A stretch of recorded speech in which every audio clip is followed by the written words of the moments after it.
Perkenalkan, nama saya Ruli Arahman Mauna, mahasiswa Prodi Ilmu Politik. Baiklah, saya akan menjelaskan mengenai sistem pemerintahan yang pernah dianut oleh bangsa Indonesia.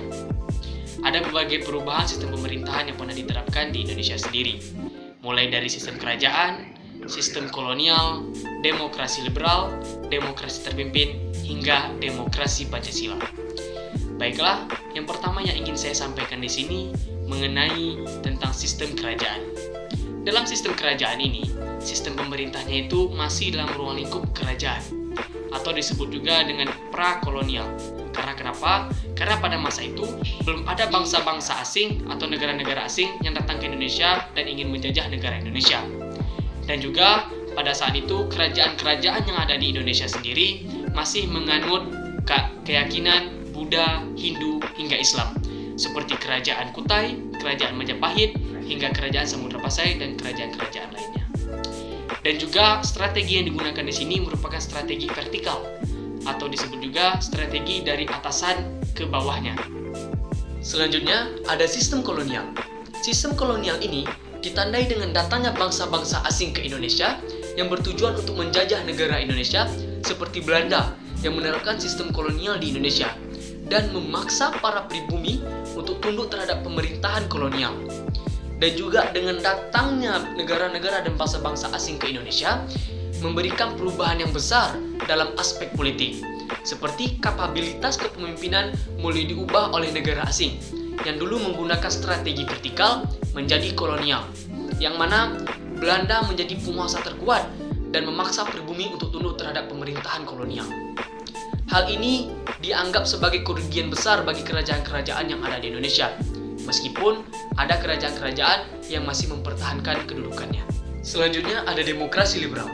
Dalam demokrasi liberal ini terjadi pada tahun 1949 hingga 1959, dan demokrasi liberal merupakan demokrasi yang memberikan kebebasan seluas-luasnya untuk warga negaranya. Dan juga dalam perihal politik tidak ada batasan untuk individu maupun anggota dalam hal berserikat.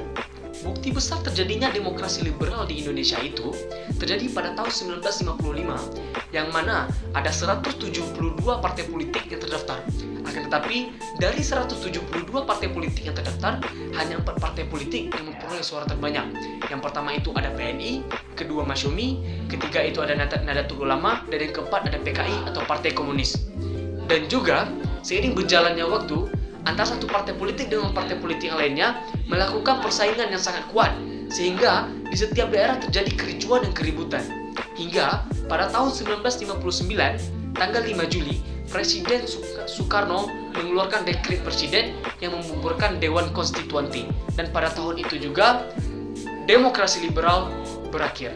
Selanjutnya ada demokrasi terpimpin yang terjadi dalam periode 1959 hingga 1965. Dan pada masa demokrasi terpimpin ini, ada banyak batasan-batasan yang dibuat oleh presiden di negara.